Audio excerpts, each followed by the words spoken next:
Bismillahirrahmanirrahim. Assalamualaikum warahmatullahi wabarakatuh. Alhamdulillah wa syukurulillah wa la hawla wa la quwwata illa billah. Asyhadu an la ilaha illallah wa asyhadu anna Muhammadan abduhu wa rasuluh. Allahumma salli ala Muhammad wa ala ali Muhammad amma ba'du. Allahumma anfa'na bima 'allamtana wa 'allimna ma yanfa'una wa zidna ilma. Allahumma arinal haqqa haqqan warzuqna ittiba'ah wa arinal batila batilan warzuqna ijtinabah. Amin ya rabbal alamin. Hadirin Bapak Ibu sekalian yang berbahagia rahimakumullah. Pada malam hari ini kita akan membahas satu sosok yang sebenarnya ini masih berkaitan dengan kedatangan Nabi SAW. Ada beberapa tokoh yang nanti akan kita angkat untuk menceritakan tentang sosok tersebut, yang ini masih berkaitan, masih dalam pembahasan kedatangan Nabi SAW ke kota Yathrib. Jadi ketika Nabi datang dari Mekah sampai ke Yathrib dulunya, kemudian berubah menjadi Madinah Al-Munawwarah, maka pada saat itu ada beberapa tokoh yang bisa kita angkat, yang bisa kita jadikan sebagai pelajaran dalam kehidupan kita.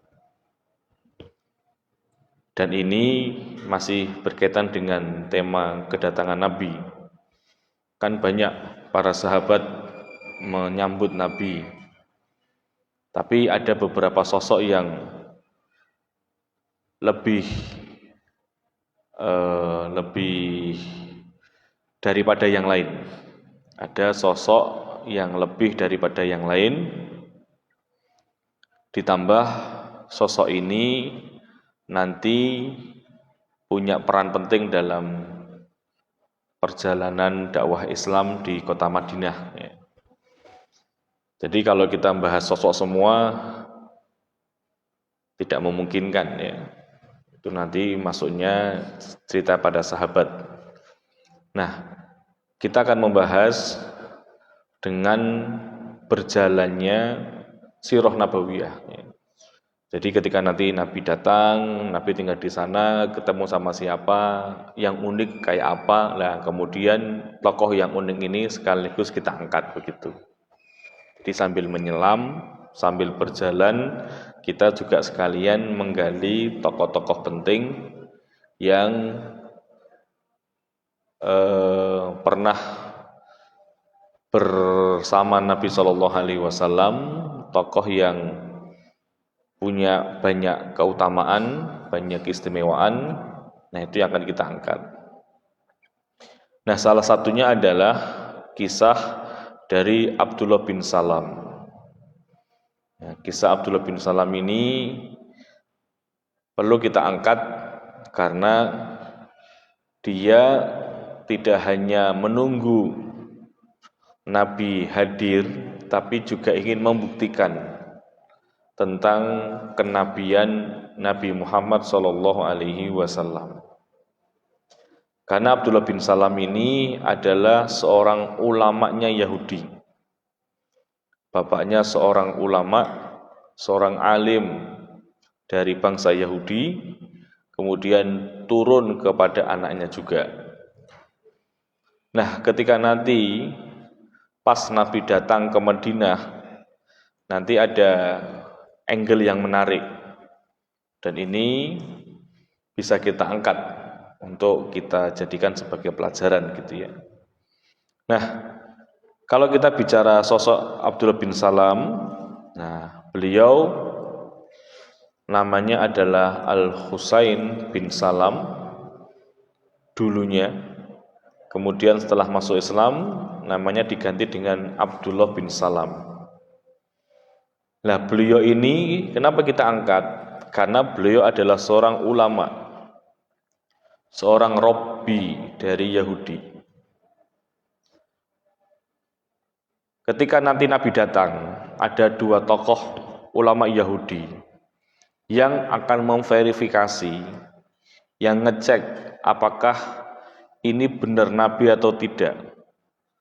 Tapi yang satu beriman, yang satu tidak beriman.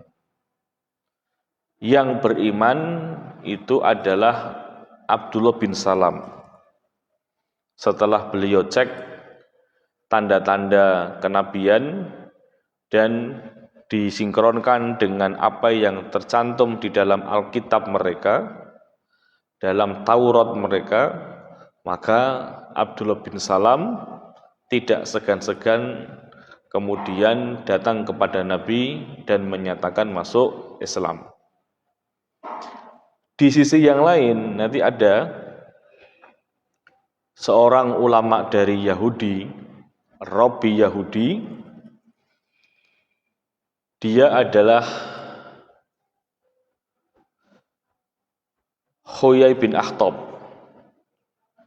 Huyai bin Akhtab ini nanti punya anak namanya Sofiyah. Sofiyah binti Huyai bin Akhtab. Dan Sofiyah ini nanti dinikahi oleh Nabi SAW. Bapaknya Sofiyah itu namanya Huyai bin Akhtab, seorang ulama.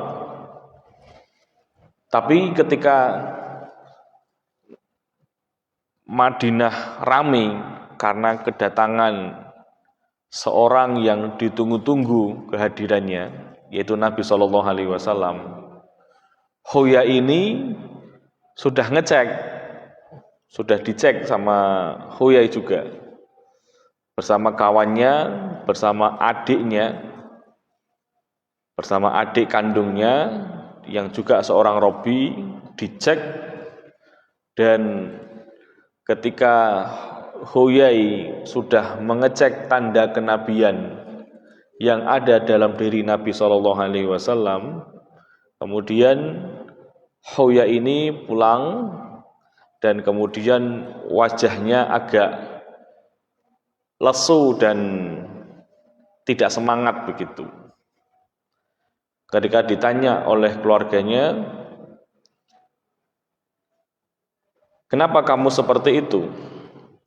Bukankah kamu tadi sedang melakukan verifikasi tentang kenabian orang yang bernama Muhammad yang baru saja datang ke Madinah? Maka Huyai mengatakan, kalian tahu tidak bahwa tanda-tanda kenabian yang ada di dalam diri Muhammad itu sesuai dengan apa yang ada di dalam kitab kita. Nah, terus apa kelanjutannya? Saya akan melawan. Yang satu saya akan beriman, yang satu saya akan melawan. Kenapa?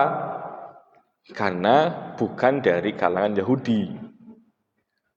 Persepsi kenabian menurut orang Yahudi adalah Nabi itu harus dari kalangan mereka. Dan kita bisa baca banyak literatur ulama klasik, banyak dan mungkin jumlahnya sangat luar biasa banyak, di mana Allah Subhanahu wa taala mengutus nabi-nabi Allah, Rasulullah, utusan Allah di kalangan ahlul kitab. Sehingga di dalam Al-Quran, dalam surah Al-Baqarah itu, ya Bani Israil adhkuru ni'mati allati an'amtu alaikum wa anni faddaltukum 'alal alamin. Wahai anak cucu dari Israel, ingatlah kenikmatan Allah yang Allah berikan kepada kalian, dan ingatlah kenikmatan yang Allah utamakan kalian di atas semesta alam. Memang benar, kita harus akui dalam Al-Quran dijelaskan ahlu kitab dulu pernah menjadi kelompok yang dimuliakan oleh Allah Subhanahu wa Ta'ala atas manusia yang lain di semesta ini, di alam ini, di dunia ini. Tapi itu semuanya sudah tidak berlaku lagi ketika Nabi Shallallahu Alaihi Wasallam diutus oleh Allah dan para sahabat yang membersamai Nabi Muhammad menggantikan orang-orang Yahudi pengikut Nabi Musa alaihi salatu wassalam dengan firman Allah dalam surat Ali Imran juga, kuntum khaira ummatin ukhrijat linnas ta'muruna bil ma'ruf wa tanhauna 'anil munkari wa tu'minuna billah. Kalian wahai umat Islam itu sebaik-baik umat yang diutus oleh Allah, yang dimunculkan oleh Allah, yang tugas kalian adalah memerintahkan kepada yang ma'ruf, mencegah dari kemungkaran, dan beriman kepada Allah Subhanahu wa Ta'ala. Nah, ini ada yang ndablek, ada yang legowo. Kenapa Abdullah bin Salam, dulu namanya Al-Husain bin Salam, Bisot ya, Al-Husain, itu masuk Islam? Ada cerita menarik. Ini karakter dari Abdullah bin Salam. Abdullah bin Salam dikenal sebagai Rabbi yang atau ulama terkemuka Yahudi. Semua penduduk Madinah menghormati Abdullah bin Salam ini karena dia seorang yang soleh, tawadhu, baik hati.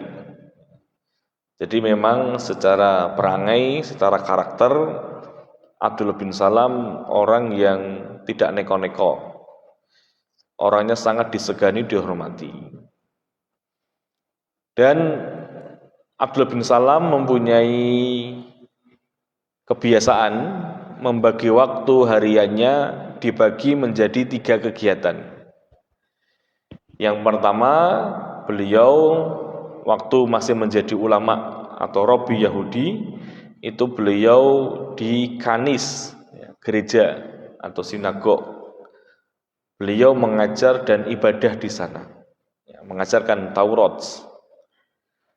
Kemudian sepertiganya untuk bekerja di kebun, beliau punya kebun untuk ma'isyah beliau. Kemudian yang ketiga adalah bersama Taurat, beliau membaca dan memahami Taurat. Jadi mutolaah lah kalau bahasa sekarang. Jadi dibaca dulu Taurat yang mau disampaikan besok, yang mau diajarkan besok, dan itu menjadi keseharian dari Abdullah bin Salam. Nah, karena Abdullah bin Salam pembaca yang organik, pembaca yang memang ingin mencari kebenaran yang ada di dalam kitab Tauratnya, dan di dalam kitab Taurat itu disebutkan tentang Nabi terakhir, maka Abdullah bin Salam sangat terobsesi, ingin ketemu dengan Nabi terakhir ini, sebagaimana yang termaktub di dalam Taurat. Ingin sekali, dan tanda-tandanya sudah dibaca oleh Abdullah bin Salam, yang Abdullah bin Salam memperkirakan Nabi ini muncul ketika di masa saya, di zaman saya, bukan zaman sebelum saya atau setelah saya. Ini saya bisa bertemu dengan Nabi ini dengan tanda-tanda yang ada di dalam kitab Taurat. Ya. Banyak di dalam hadis Bukhari nanti dijelaskan sedikit ya, salah satu tandanya gitu ya. Tandanya itu Nabi itu ketika diperlakukan yang buruk membalas yang baik kayak gitu. Wala yadfa'u sayyi'ata bisayyi'ah. Ketika Nabi dizolimi, diperlakukan tidak baik, Nabi tidak membalasnya dengan keburukan, tetapi dengan memaafkan dan memintakan ampun kepada Allah Subhanahu wa Ta'ala. Nah, ini artinya Abdullah bin Salam itu merupakan pembaca Taurat sejati. Itu yang pertama. Yang kedua, dia seorang akademis gitu kalau bahasa kita kan, kalau dalam bahasa penelitian atau bahasa dunia kampus itu kan beliau adalah seorang pembaca yang objektif. Jadi ketika bicara A, yo A, B, yo B gitu.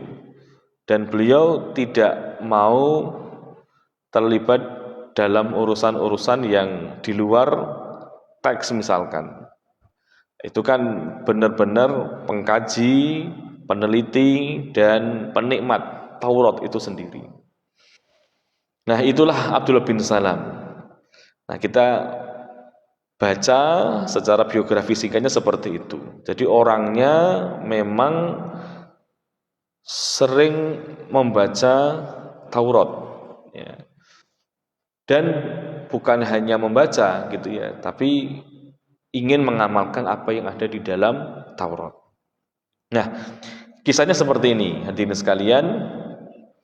Ketika aku mendengar, ini sebagaimana dituturkan oleh Abdullah bin Salam sendiri dalam satu riwayat, ketika aku mendengar kabar kemunculan Rasulullah SAW di Mekah, aku mengingat dengan baik namanya, nasabnya, sifatnya, waktu dan tempat kemunculannya. Jadi sudah diprediksi namanya, nasabnya, sifatnya, waktunya itu ada di dalam Taurat, detail sekali. Makanya di dalam Al-Quran itu kan dijelaskan orang-orang ahlu kitab itu mengetahui Nabi Muhammad sebagaimana mereka mengetahui anak-anak mereka. Tapi ya mereka ingkar gitu saja. Nah, ada orang yang semisal Abdullah bin Salam ini. Orang yang memang benar-benar mengikuti apa yang disebutkan di dalam Taurat gitu loh. Nah, orang-orang Yahudi yang lain, kenapa mereka tetap menjaga dan memelihara isi daripada Taurat yang akan menjelaskan Nabi terakhir? Kalau seandainya tahu kalau Nabi terakhir tidak dari kalangan mereka, bisa jadi sudah dihapus dari kitab mereka gitu. Kan mereka juga berharap menanti akan kedatangan Nabi terakhir yang akan memenangkan orang-orang Yahudi. Itu versi mereka seperti itu. Sehingga mereka benar-benar menanti Nabi terakhir ini, sehingga teks bunyi tentang nama, nasab, sifat, waktu, dan tempat kemunculannya itu nggak dihapus dalam Taurat gitu. Karena itu menjadi harapan mereka yang terakhir. Ini Nabi terakhir, bahkan disebutkan di dalam Taurat itu bahwa Nabi ini tidak akan meninggal sampai agama yang dibawanya diterima oleh orang-orang Arab di sekitarnya. Jadi sudah ada walayak bidallaha hatta Allah tidak akan mencabut nyawa Nabi ini sampai agama yang dibawanya itu tegak berdiri dan diterima oleh orang-orang Arab yang ada pada saat itu. Jadi, wah mereka kan berarti sudah pede gini loh. Ketika bunyi teksnya seperti itu, bunyi dalam Taurat seperti itu, kalau kita ngimani dan ngikuti Nabi terakhir ini, wow kita akan tegak ini. Kita akan bisa menguasai orang-orang Arab, itu versi mereka. Dan itu yang selalu dibawa narasi-narasi itu yang sering dibawa, yang disampaikan kepada orang-orang di luar Yahudi. Ketika orang Yahudi tertindas gitu, tenang, nanti akan muncul nabi yang terakhir yang akan membawa kemenangan kepada kita.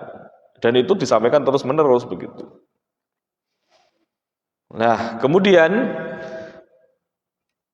kecuali Abdullah bin Salam ini, dia benar-benar objektif. Dia tidak seperti orang-orang Yahudi pada umumnya, yang nanti banyak mengingkari kenabian Nabi Muhammad SAW. Nah, kemudian dari namanya, nasab, sifatnya, waktu dan tempat kemunculannya itu kemudian dicocokkan oleh Abdullah bin Salam dengan kitab mereka, dicocokkan. Duh, kok podo kabeh iki? Nah, kok podo kabeh? Dari nama sama. Dari tempat nanti munculnya di tanah Arab, bukan di tanah Palestina. Wah, terus nama sifat-sifatnya dan sebagainya begitu. Nah, kemudian aku pun kemudian yakin dengan kenabiannya dan memastikan kebenaran dakwahnya. Itu panggilan hidayah seperti itu. Aku yakin dia adalah seorang nabi dan aku ingin memastikan kebenaran dakwahnya. Nah, ini hebatnya Abdullah bin Salam. Aku kemudian merahasiakan semua yang saya ketahui tentang sifat dari nabi terakhir ini dari orang-orang Yahudi dan tidak membicarakannya kepada mereka sedikit pun. Jadi ini memang misi daripada Abdullah bin Salam. Dan itu dipendem sampai akhirnya, lah ini yang jadi pembahasan kita dengan pertemuan sebelumnya, hari-hari terus berlalu sampai tersebar kabar hijrah Nabi SAW dari Mekah ke Madinah. Nah, disinilah nanti Abdullah bin Salam ngenteni, ya gitu. Termasuk yang ngenteni kedatangan Nabi SAW. Nah, setelah beliau tiba di Kuba, penjelasan yang sudah lampau ya. Nah, kemudian terdengar seorang berteriak mengabarkan bahwa Nabi SAW telah tiba. Maka saat itu aku sedang berada di atas pohon korma. Sedang bibiku Khalidah binti Al-Harith sedang duduk di bawahnya mendengar kabar orang yang lagi berteriak Allahu Akbar. Mendengar kabar orang tadi, aku sontak berteriak. Jadi ketika ada informasi bahwa Nabi akan datang begitu, maka Abdullah bin Salam mengucapkan Allahu Akbar, Allahu Akbar. Nah, gitu. Ya karena memang beliau memang ingin mengikuti apa yang ada di dalam kitab Tauratnya begitu. Nah, mendengar teriakan takbirku, bibiku berkata berheran. Bibiku berkata keheranan. Demi Allah, kalau engkau mendengar bahwa Nabi Musa bin Imran tiba di Madinah, tidak mungkin reaksimu lebih dari itu. Jadi bibinya ini memberikan komentar yang inilah, menanggapi apa yang diucapkan oleh Abdullah bin Salam. Ya Abdullah bin Salam, kalau seandainya Musa bin Imran datang ke sini gitu ya, saya kira takbirmu nggak akan sekeras ini deh gitu loh, kayak gitu ya. Kemudian kata Abdullah bin Salam, demi Allah bibi, dia yang datang adalah saudara Musa bin Imran dan penerus agamanya. Dia diutus oleh Allah dengan ajaran yang sama dengan ajaran Musa. Nah ini, sekali lagi, Nabi walaupun berjarak ratusan tahun, tetap ajarannya sama, yaitu tauhid, mengesahkan Allah. Kalau nanti di kitab-kitab sebelumnya ada tambahan tentang berita akan munculnya nabi yang terakhir. Tapi secara esensi ajarannya sama, yaitu tauhid. Kedua adalah hari kiamat. Itu ajaran seperti itu. Nanti syariat itu bisa berbeda-beda. Tapi secara substansi, akidah hari kiamat itu ada di dalam kitab-kitab sebelum Al-Quran. Nah, intinya ini Abdullah bin Salam seneng lagi menek kurma, kemudian ngerti Nabi Muhammad SAW seperti itu. Nah, nanti ketika Nabi Muhammad datang membawa dengan Abu Bakar begitu, nah Abdullah bin Salam itu kan mengecek gitu loh. Dari sifat-sifatnya, nama oke, tempat oke, sifatnya yang perlu saya verifikasi. Harus saya cek tenanan nih. Ini nabi atau tidak. Lah Abdullah bin Salam dari atas melihat Nabi SAW ngecek semuanya, iya, ini nabi yang terakhir. Tadi ya, di sisi yang lain tadi sudah saya sampaikan, ada seorang bernama Huyai bin Akhtab juga ngecek juga, podowai ngecek gitu loh. Ya. Ngeceknya di mana? Ya bersama gerombolan orang-orang yang menjamu Nabi SAW. Kalau Abdullah bin Salam kan naik pohon kurma, Huyai dengan adiknya itu melihat dari jauh dan kemudian sama-sama ngecek. Nah, itulah hidayah nih, Bapak Ibu sekalian. Yang satu memang pingin ngikuti Taurat gitu ya. Akhirnya dia beriman dengan Nabi yang terakhir. Yang satu karena patah hatinya, itu dia. Persoalnya bukan kebenaran atau tidak benar, patah hati karena Nabi yang terakhir bukan dari Yahudi gitu loh. Bukan dari ahlul kitab, tetapi dari bangsa Arab. Itu yang membuat patah hati. Abdullah bin Salam, ya ini nabi yang terakhir, saya harus beriman dengan nabi ini. Sedangkan yang satunya, Huyai bin Akhtab, terus gimana tindak lanjutnya Huyai? Dia seorang ulama, kita lawan. Kita lawan. Yang satu melawan, yang satu beriman. Ini hidayah, Pak. Wes ngerti loh, bayangkan, sudah tahu hati mereka tidak bisa memungkiri itu. Tapi ego, kemudian perasaan bahwa mungkin patah hati kalau dalam hal ini gitu ya. Patah hati, sakit hati karena nabi yang terakhir ternyata bukan dari kelompok Yahudi, tapi dari bangsa Arab. Wah, luar biasa. Ya. Nah itu dia, hadirin sekalian, hidayah tidak ada yang tahu. Nah, tambah yakin lagi ketika Nabi SAW ditemui. Ya, ketika itu Abdullah bin Salam segera menemui Nabi SAW dengan lebih dulu mendengar dan mengamati. Ya. Tadi dilihat dulu, diamati dulu, kemudian dilihat tanda-tandanya. Dalam riwayat Tirmidzi dijelaskan, setelah aku amati wajah beliau, aku yakin dia bukan seorang pendusta. Ketika dia mengaku sebagai nabi, memang dia tidak berdusta atas itu. Wajahnya menunjukkan kejujuran dan kesolehan. Ya.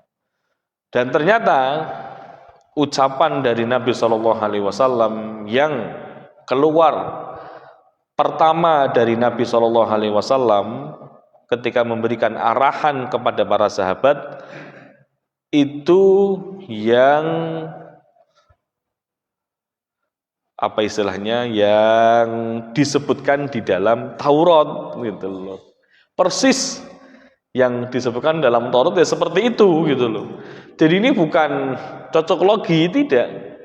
Jadi nabi yang mengatakan nabi yang kemudian berucap, ya ayuhan nas afsus salam watimut ta'am wasilul arham wassallu bil laili wan nasu niyam tadkhulul jannata bisalam, itu disebutkan di dalam Taurat gitu. Loh, kan mungkin kalau bukan nabi gitu loh. Kan nggak mungkin dia akan bisa sama seperti ini. Tambah yakinlah, tambah mantaplah Abdullah bin Salam untuk mengucapkan syahadat di depan Nabi Shallallahu Alaihi Wasallam. Yang awalnya namanya Husain bin Salam, bapaknya Salam, seorang Robi Yahudi, ulama terkemuka. Kemudian diganti oleh Nabi Shallallahu Alaihi Wasallam dengan Abdullah bin Salam. Nah, apa pelajaran yang bisa kita ambil hadirin sekalian? Ini tadi ya, ini masih berkaitan dengan hijrah Nabi ya. Dan hijrah Nabi sampai ada sosok yang sangat merindu, ada sosok yang pingin ketemu gitu. Nah, nanti kita akan bicara sosok satu lagi namanya Salman Al-Farisi dari Faris, Persia, datang ingin bertemu dengan Nabi terakhir itu berdasarkan rekomendasi dari pendeta Yahudi juga ya, pendeta yang kemudian merekomendasikan kamu harus ke Madinah untuk bertemu dengan Nabi yang terakhir. Insyaallah akan kita bahas di pertemuan yang akan datang. Nah, hadirin sekalian, inilah hidayah. Abdullah bin Salam memendam rindu luar biasa. Abdullah bin Salam memendam kecintaan kepada Nabi yang terakhir ini. Dan kebetulan sudah dibaca dengan baik, sudah didalami dengan baik, dan sudah cocok. Lah mau apa lagi? Mau ngingkari. Lah sebenarnya mau cetok-cetok kok diingkari ya gitu loh. Nah itulah bedanya antara pembaca murni sama pembaca yang ada tendensi, itu seperti itu. Ketika pembaca murni dia menemukan kebenaran, dia akan ikuti kebenaran. Tapi kalau pembaca ada unsur tendensinya, dia membaca yang kemudian bertentangan, dia nggak akan terima itu. Nah itulah yang disebut dengan cacat akademis ya, kalau dalam dunia akademis seperti itu. Nah, kalau pertanggungjawaban akademis, kalau seorang intelektual dia akan mencari yang lebih dekat dengan kebenaran gitu, walaupun bertentangan dengan batinnya. Ya. Nah, inilah yang terjadi di dua tokoh ulama dari Yahudi. Dan kita bisa tahu bahwa memang hidayah itu Allah yang memegang dan Allah memberikan kepada yang Allah kehendaki. Ini sama-sama seorang ulama juga. Dan tahu tentang Taurat. Tapi naas, yang satu tidak beriman karena persoalan sakit hati. Tapi yang satu beriman karena memang sudah tidak bisa dipungkiri lagi, semua tanda mengarah kepada sosok ini. Semua ciri sudah mengarah kepada Nabi Shallallahu Alaihi Wasallam. Tidak bisa dipungkiri lagi. Akhirnya, kalau kita bicara tentang kenabian Nabi Muhammad Shallallahu Alaihi Wasallam, berarti yang menolak itu bukan tidak mau, bukan tidak percaya gitu ya, tapi karena pasti ada unsur-unsur yang lainnya. Di Mekah bukan tidak percaya, percaya, al-amin ya. Orang yang terpercaya mendapatkan gelar kehormatan itu. Kenapa tidak mau percaya Nabi Muhammad? Karena urusan fanatisme kelompok. Kenapa Hoya bin Akhtab tidak mau beriman? Persoalan sakit hati, ya selesai gitu ya. Jadi hanya persoalan sepele, persoalan yang remeh-temeh, Bukan tidak percaya, ini nabi ya, tapi saya nggak mau karena urusan fanatisme kelompok.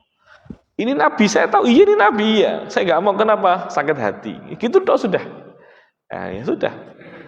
Dan itulah hidayah ya. Ketika orang yang sudah merindu seperti Abdul bin Salam ini kemudian ketemu dengan yang disebutkan di dalam kitab Tauratnya, maka tidak ada alasan untuk menolak lagi. Terus apa yang harus saya tolak?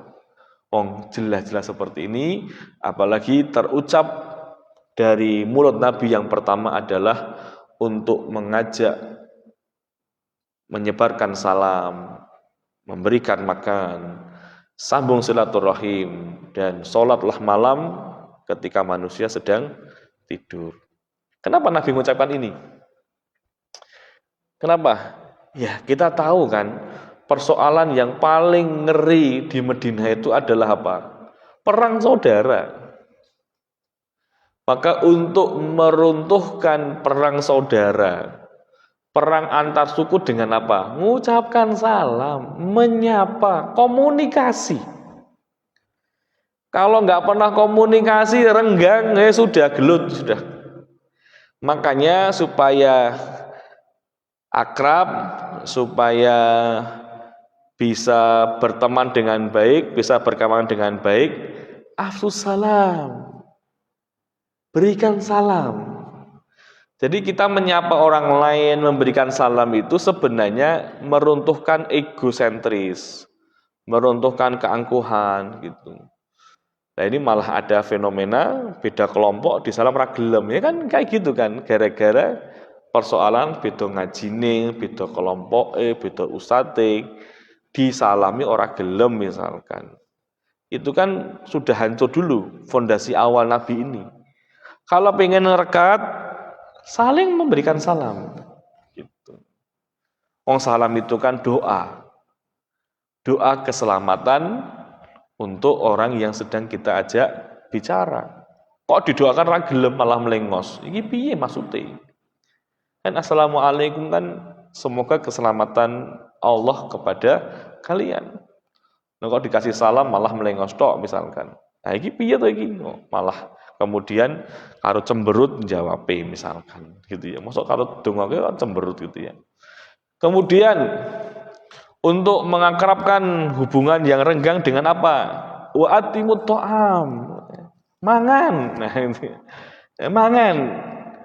Itu kan luar biasa, Nabi itu kayak tahu persoalan fundamental Madinah ini. Yathrib pada saat itu ada persoalan ukhuwah, persoalan persaudaraan, persaudaraan bangsa, persaudaraan suku bermasalah. Maka untuk mengikis itu yang diucapkan oleh Nabi, memberikan salam, memberikan makan. Orang kalau sudah dikasih makan itu utang budi pasti. Nanti akhirnya jadi bolo, akhirnya kayak gitu. Jadi kalau kita pengen dekat sama orang, gampang aja ajak mangan begitu ya. Nah, ini jadi program kan, akhirnya jadi program masjid, mangan-mangan, ya gitu ya. Bagus itu. Kenapa? Mengakrabkan soalnya, duduk bareng gitu. Dan kalau bisa ya egaliter gitu ya, bareng-bareng begitu enak. Ya. Kemudian wasilul arham. Coba 3 unsur Nabi yang pertama ini, 3 perintah Nabi yang pertama itu berkaitan dengan bagaimana menguatkan hubungan kekerabatan yang ada di Madinah yang rusak kan, bertahun-tahun gesek, gelut dan sebagainya. Nah itu ingin dikikis oleh Nabi, itulah kalimat pertama yang keluar. Instruksi pertama, sabda Nabi pertama adalah tentang ini, dan itu didengarkan oleh Abdullah bin Salam. Loh kok podo kaya ning Taurat gitu loh. Orang-orang Arab Madinah nggak tahu, kan mereka nggak baca Alkitab. Yang tahu adalah Abdullah bin Salam. Loh kok podo, kok persis, loh kok persis ya. Nah berarti ini Nabi, sudah. Mau gimana lagi? Mau nolak? Nggak bisa. Sudah terang benderang, ya. Sus ketok, ceto welo-welo gitu. Kok podo? Itu makanya saya angkat kisah ini Saya angkat cerita ini supaya apa? Supaya apa namanya? Apa yang disampaikan oleh Nabi, ini kan masih berkaitan dengan hijrahnya Nabi kan, hijrah Nabi. Lah ada sosok yang punya pengetahuan lebih dibandingkan sahabat yang lain. Sahabat Aus, Khazraj kan belum tahu Nabi secara mendasar. Ini ada seorang ahli kitab yang tahu dengan baik sifatnya, namanya, ciri-cirinya, bahkan ucapan yang keluar pertama pun ada dalam Taurat, bayangkan itu ya. Itu kan nggak ada di dalam kitab-kitab yang lain, dan itu hanya diketahui oleh para ulamanya Yahudi. Jadi benar-benar penantian yang seperti kita haus, kemudian minum segelas air putih, itu rasanya segar sekali. Itulah yang dirasakan oleh Abdullah bin Salam. Penantian panjang, nama sudah tersebar kemana-mana, tapi seperti apa sosoknya belum terekam, karena belum melihat secara langsung. Dan ketika melihat pas Nabi masuk ke Madinah, dilongok, loh kok podo? Ya. Nah kemudian dideketi, loh kok ngomongnya kok podo dalam Taurat. Jadi kan itu semua cocok semua sudah. Nah maka pada saat itu nanti kemudian ketemu dengan Rasulullah Shallallahu Alaihi Wasallam, dan tidak lama, nggak usah nunggu lama-lama, ini sudah benar-benar Nabi ini sudah.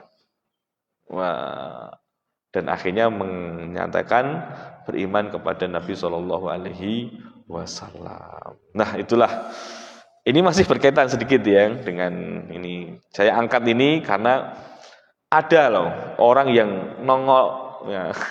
Kan kalau kita lihat kemarin fotonya itu kan ada yang menek pohon ya, nunggu Nabi Muhammad. Ada yang nunggu Nabi Muhammad tapi dengan perasaan yang bukan dengan perasaan yang rindu, pikirannya sudah penuh dengan teori gitu. Kan teori Taurat kan sudah ada dalam kepala, tinggal cocok orang gitu ya. Lah ternyata cocok dengan apa yang disebutkan di dalam Taurat, dan akhirnya Abdullah bin Salam beriman.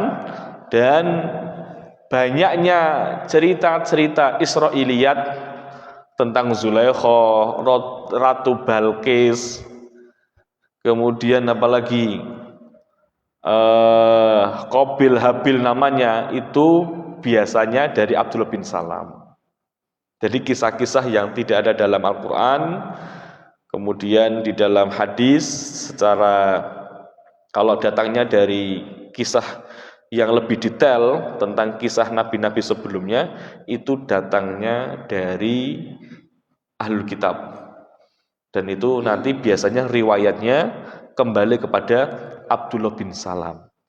Jadi Abdullah bin Salam ini seorang perawi hadis yang menceritakan secara detail nama-namanya, kemudian kisahnya, itu lebih lengkap versi Ahlul Kitab gitu.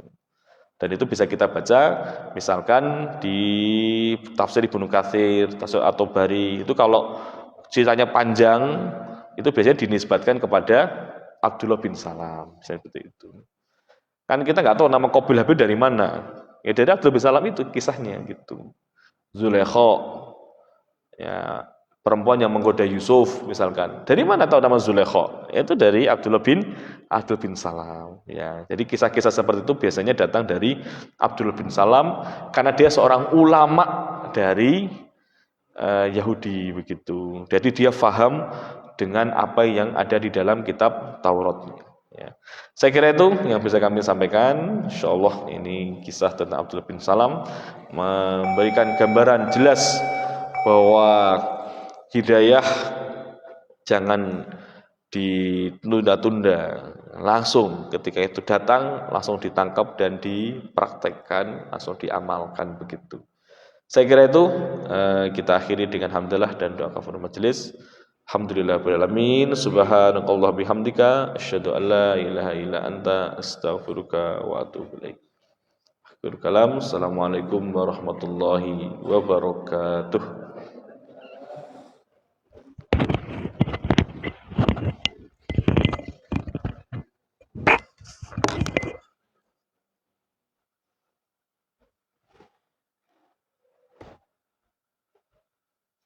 الله أكبر